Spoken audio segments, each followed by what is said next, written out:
Welcome back, Bugatti. Bugatti was very popular in the 1930s and 40s.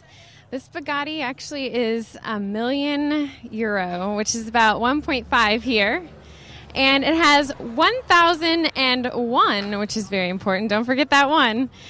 Horsepower. This car is amazing. It is set very wide wheelbase, very intricate design. And the interesting thing is the engine is actually exposed.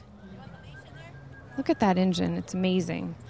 If you notice the reinforcement in the frame, you can just see how structurally sound this is and aerodynamic. It just must be amazing to drive. Quite dangerous if you don't know what you're doing. Look at that exhaust. The dual exhaust you can see inside that's combined into one to create such a visual, and I'm sure quite loud if we were to start it. And it's amazing that this is the carbon fiber, and down here you'll see these fins. They're actually there to create downforce. So instead of a fin on the trunk like we saw earlier, we have the downforce here that is suctioned for the sleek design, and also some interesting visual as they pass by you at 100 miles an hour.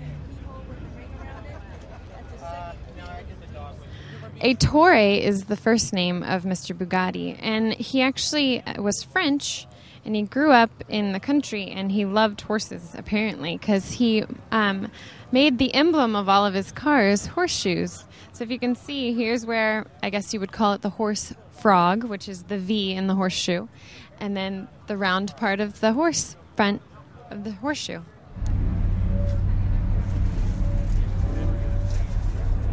So this keyhole actually is the second keyhole that's used to start another part of the engine.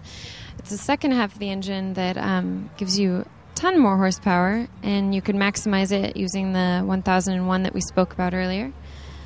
And quite interesting, another feature. An interesting fact about this car that you wouldn't ever want to race full throttle for any longer than 13 minutes because you would be out of gas. The gas tank at 250 miles an hour only lasts 13 minutes, and you will be completely out of gas sputtering on the speedway.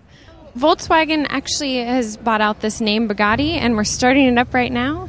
But just to educate you all that they actually don't want to ever race this. That's not their intent. It's technology experiment, if you will. And as he's pulling out, we can hear the motor.